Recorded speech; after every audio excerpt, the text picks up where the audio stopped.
Welcome back. This will be a short video on how to use MySQL's Workbench utility, and specifically how to create tables and how to create ER diagrams inside of that utility. So what we have here is MySQL Workbench opened up with an existing model open. When you have open in this view, you can see my tables, classes, sections, students, student sections, and terms. Those are all the tables that I have in this database right now. I can double click on one of those tables and it'll open up down here, and you can see all of the different fields. Each field is listed on one row here. Shows the field name, the data type, whether it's a primary key, not null, unique, and so on down the line. AI is for auto increment there. And those are all the properties for these fields on the table. Once you have your tables created, well, by the way, right here, just click for your add table, and that'll allow you to create a new one. Once you have your tables created, we want to do a ER diagram so we can show how these tables are all related.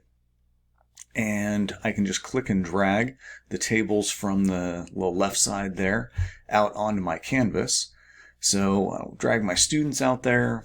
I'm going to drag my classes out here. I'm going to drag my term out here, my sections out here, and my student sections out here. And right now there's no real organization to this just yet, but that's what I'm going to do next. I'm going to drag my term and my classes and kind of put those kind of side by side, leaving enough room in between for this section table to be sitting right in between them and down just a little bit. And this just helps with the logical flow of understanding what's going on when you relate these.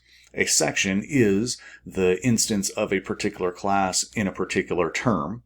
So it's the relationship or weak entity between the term and the classes. So in order to create the relationship lines that I would want to go, say, from the class ID field to the class ID field on the classes table, I want to create a relationship, and I'm going to use over here in the relationships tool, the very bottom one has an eyedropper and a one-to-many relation. When I click on that, this gray and black box comes up and says, pick the foreign key first. So I'll pick my class ID, that's my foreign key. I've already created the field, so it's already there.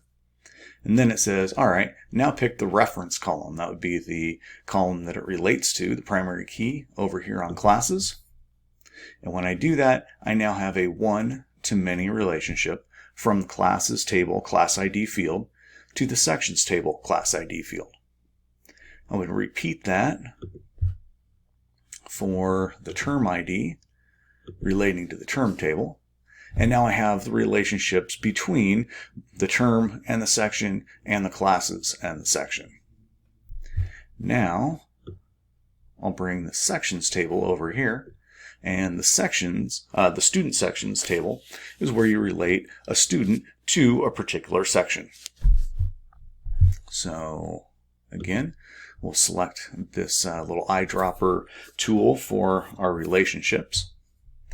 And I'll say I want to select the section ID first from the student sections table, and then relate it to the section ID from the sections table. And that's done. Now I'll select the student ID from the student sections table, and then the student ID from the students table. And now I have all of my relationships done and completed.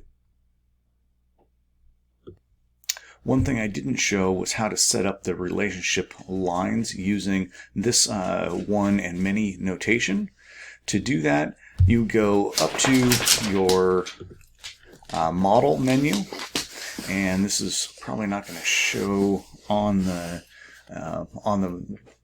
recording for the screen real well, but you go to the model menu and you go down to relationship notation, and this part, the important part, will show on the recording. You select connect to columns. Once that's selected, you'll have this sort of relationship notation.